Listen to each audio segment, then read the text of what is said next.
Hi, my name is Huw Lloyd. I'm a business account manager with Rob Cymru, and today I'm going to explain to you a bit more about the Circular Economy Fund, which is funded for by Welsh Government. With no more ado, I'll tell you a bit more about RAP itself. Well, Rob Cymru is a part of RAP UK, the circular economy experts working with UK governments, the EU and other funders to help deliver their policies on waste prevention and resource efficiency.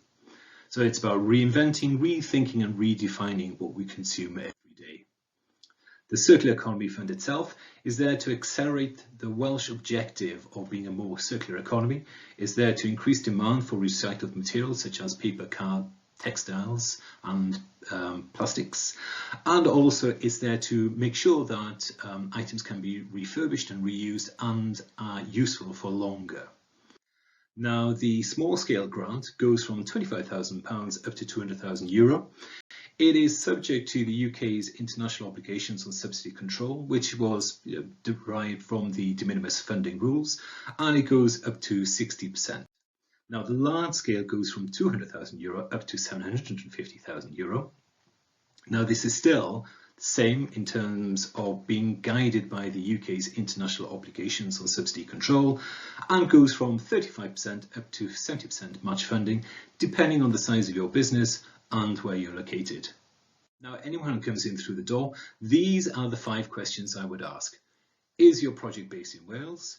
If it's yes, then we'll go to the next question. If not, then I would go to your local economic business development in the local authority or the equivalent in England or Scotland and Northern Ireland and ask them what subsidies there might be available for your particular project.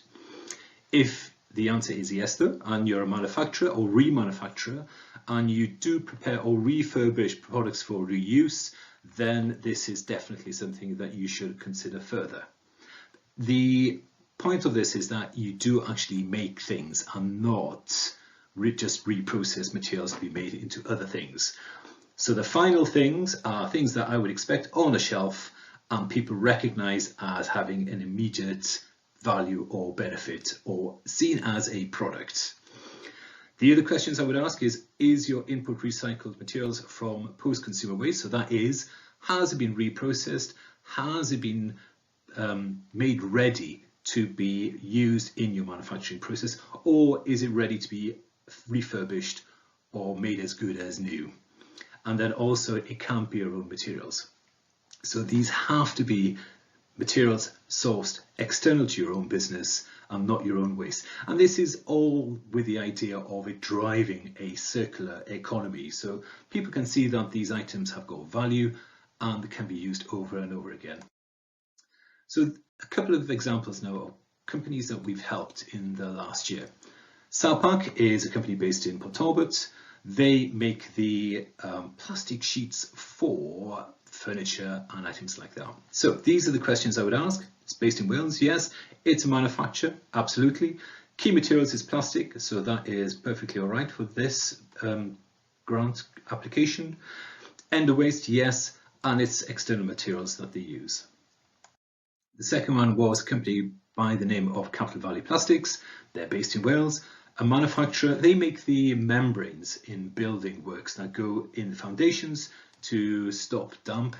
It's end of waste and it's external materials. So 2 really good examples, and there are others on the website. Now, my contact details and my colleagues Costas are there as well. So if you have any questions, please feel free to get in touch with us or look at the website, which is robcymru.org.uk/grants, and the answers should be there.